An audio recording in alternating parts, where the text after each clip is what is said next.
untuk berjuang, tapi berjuangnya dengan caranya Khawarij. Berjuang dengan cara Khawarij artinya memerangi kaum muslimin, bahwa mereka ini adalah orang-orang kafir, halal darahnya, kita perangi saja. Ini penguasa tauhid, tauhid kafir, berarti jajaran pemerintahannya semua kafir, sampai ke RT-nya kafir. Terus rakyat yang mendukung mereka juga kafir, dan yang tidak mengkafirkan mereka juga kafir. Siapa sisanya? Sisanya dia dan teman-temannya. Habis, semua kafir. Dari mulai atas sampai paling rendahnya, sampai RT kafir semua. Karena itu pemerintah kafir. Kemudian rakyatnya yang mendukung pemerintah kafir, yang tidak mengkafirkan mereka juga kafir. Habis semua. Terus kalau kafir bagaimana Pak Ustaz? Kalau kafir ya halal darahnya. Sikat, ledakan saja, bom, sampai berani mati, bunuh diri. La haula wala quwwata illa billah. Kamu bunuh diri melawan siapa? Hukum bunuh dirinya sudah dikatakan oleh para ulama, termasuk Syekh Ibnu Utsaimin ketika saya duduk di sana, walaupun berperangnya jihadnya jihad syar'i, bunuh diri itu nggak boleh. Apalagi jihadnya jihad bid'ah, jihadnya teroris. Bunuh diri lagi. Dosa di atas dosa, kesalahan di atas kesalahan. Ikhwan fillah azakumullah, kan kasihan. Lu kasihan masa orang sudah capek-capek, sudah sesakit-sakit, sudah sampai berkorban sedemikian rupa, salah lagi, terus bagaimana? Ya siapa suruh? Jihad sendiri nggak boleh bunuh diri, apalagi namanya memberontak, apalagi namanya melawan kaum muslimin. Lu enggak, saya melawan penguasa. Penguasanya siapa? Sholat apa nggak sholat? Ya walaupun masih sholat tapi kafir, nggak bisa. Nggak bisa. Rasulullah SAW mengatakan, selama mereka masih sholat, selama mereka masih sholat, ukurannya sholat, berarti mereka muslimin. Tapi hatinya, hati kamu dan saya tidak tahu. Jangan kamu jadikan alasan. Hati urusan Allah. Mungkin begini, mungkin begitu, saya tidak tahu. Dohirnya terlihat sholat selesai. Urusan hati, urusan Allah Subhanahu wa ta'ala. Loh, kedolimannya tidak menyebabkan dia kafir. Kamu sabari. Kalau kedolimannya yang merugikan kamu, Rasulullah mengatakan wa in daraba dhahrak wa in akhadha ma'ak.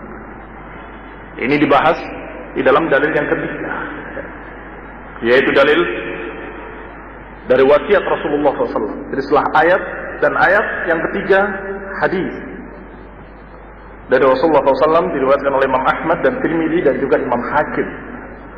Rasulullah SAW sedang berkumpul dengan para sahabatnya, kemudian menasihati mereka dengan mau'izatan balighah, zarafat minha al-uyun wa wajilat minha al-qulub, yang membuat air mata mereka bercucuran dan hati mereka bergetar karena nasihatnya betul-betul mengena.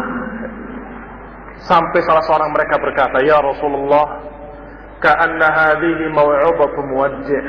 Ya Rasulullah, sepertinya ini adalah nasihat perpisahan, nasihat orang yang akan meninggalkan kami, yakni wafat. Seperti nasihat terakhir orang yang akan meninggal. Fa'ausina, berikan wasiat kepada kami, berikan wasiat kepada kami. Maka Rasulullah memberikan wasiatnya, usikum bitaqwallah was-sam'i wat-tha'ah wa in ta'ammara 'alaikum 'abdun habashi fa innahu man ya'ish minkum fasayara ikhtilafan katsira فعليكم بسنتي وسنة الخلفاء الراشدين المهديين تمسكوا بها وعضوا عليها بالنواجذ وإياكم ومحدثات الأمور فإن كل محدثة بدعة وكل بدعة ضلالة وكل ضلالة في النار. Rasulullah memberikan wasiat, usikum bitaqwallah. Aku wasiatkan kepada kalian untuk bertakwa pada Allah. Wasiat pertama, takwa. Seperti perintah pertama dari Allah, ya ayyuhalladzina amanu ittaqullaha haqqa tuqatih. Perintah kedua, was-sam'i wat-tha'ah wa in ta'ammara 'alaikum 'abdun habash. Dan dengar dan taatlah pada penguasa kalian, walaupun penguasa kalian adalah bekas budak dari Habasyah, dari Habsyi yang terkenal hitam, keriting, jelek mukanya. Bahkan dalam riwayat lain disebutkan mujadda'. Mujadda' itu, mujadda' al-atraf artinya terpotong hidungnya, cacat. Walaupun penguasa kamu hitam, bekas budak, cacat lagi. Dalam riwayat lain ka'anna ra'sahu zabibah. Dalam riwayat lain seakan-akan kepalanya dari kismis. Tahu kismis? Ceruk yang anggur yang dikeringkan. Anggur yang dikeringkan itu berkerut-kerut seperti itu. Hitam, berkerut-kerut, jelek. Potong hidungnya. Kalau itu penguasa kamu, tasma' wa tuti', dengar dan taatlah. Inilah wasiat kedua. Wa in ta'ammara 'alaikum 'abdun habasyi, walaupun yang menguasai kalian adalah bekas budak dari Habasya ini. Dan hadis-hadis lain tentang ini sangat banyak. Sampai Rasulullah SAW mengatakan, tasma' wa tuti' wa in daraba dhahrak wa in akhadha malak, dengar dan taatlah pada penguasa kamu, walaupun mereka merampas hartamu dan memukul punggungmu. Berarti zalim, hartanya dirampas, punggungnya dipukul. Yani isratan 'alaikum, kamu diperbuat secara curang, secara zalim. Ikhwan fillah a'azakumullah, ada hikmah di balik perintah ini.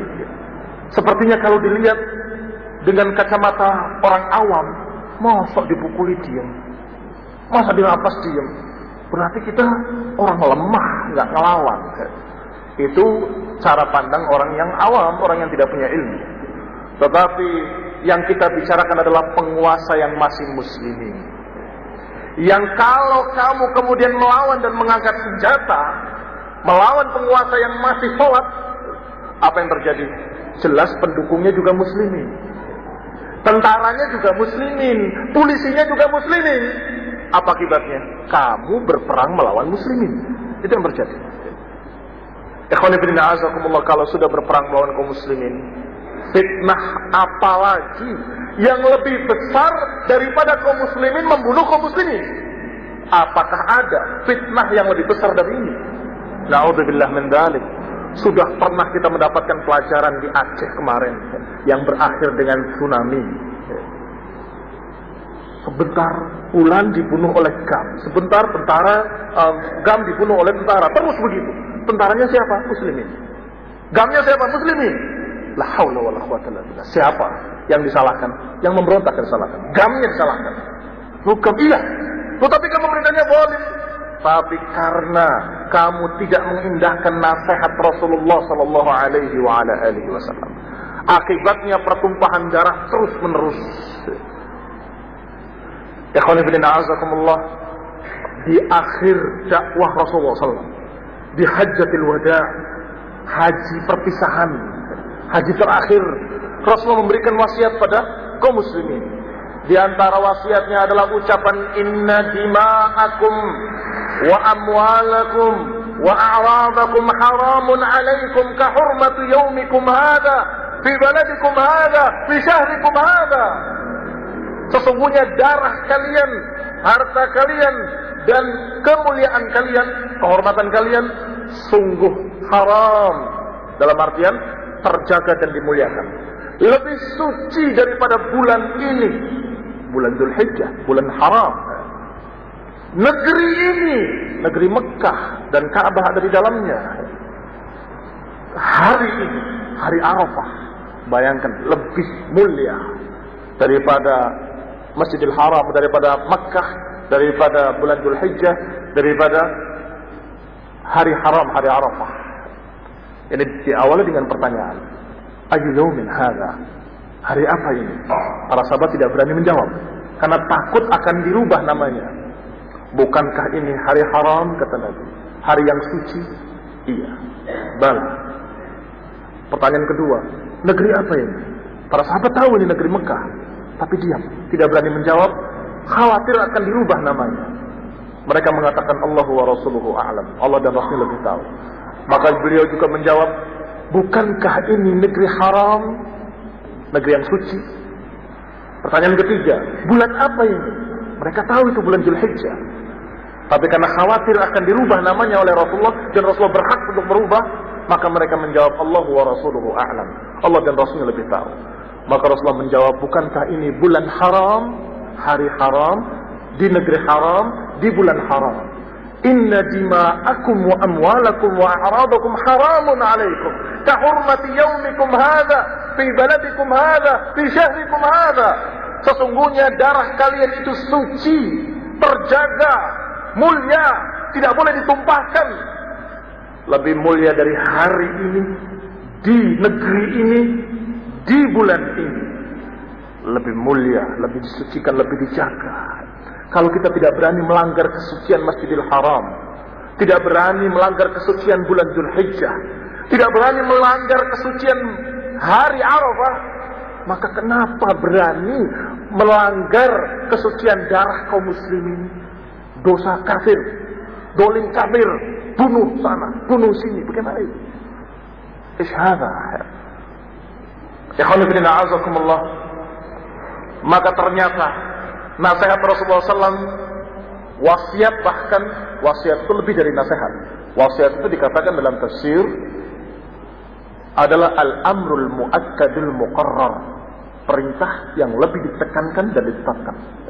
Jadi bukan perintah saja, tapi perintah yang ditekankan dan ditetapkan. Ada tekanan. Ini pesan, wasiat, takwa pada Allah. Yang kedua, ingat, jangan kalian memberontak, tetap taat dan tunduk pada penguasa kalian. Walaupun penguasa kalian dari Habasyah mukanya berkerut-kerut, hitam, walaupun cacat, walaupun terpotong hidungnya, walaupun sekian kejelekan-kejelekan.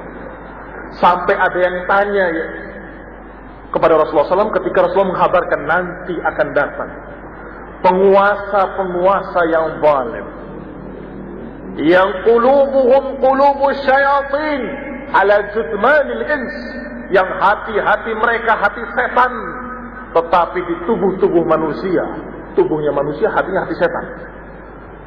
Mereka bertanya, ya Rasulullah, kalau kami mengalaminya, apakah tidak kami perangi saja dengan pedang ini? La, Rasulullah mengatakan tidak. Tasma' wa tuti' wa in daraba dhahrak wa in akhadha ma'ak. Kamu tenang dan kamu tetap tunduk, walaupun kamu dipukul punggungmu, dirampas hartamu. Illa antara kufran bawahan, kecuali kalau kamu melihat kekafiran yang nyata-nyata, yang indallahi, yang di sisi Allah kamu punya bukti, punya burhan. Atau di dalam riwayat lain, dalam hadis-hadis lain disebutkan selama mereka sholat. Jadi kalau mereka masih sholat, tidak bisa kita katakan kafir orangnya masih sholat, yang masih mengucapkan la ilaha illallah, asyhadu an la ilaha illallah. Setiap sholat asyhadu an la ilaha illallah. Bagaimana dikatakan kafir?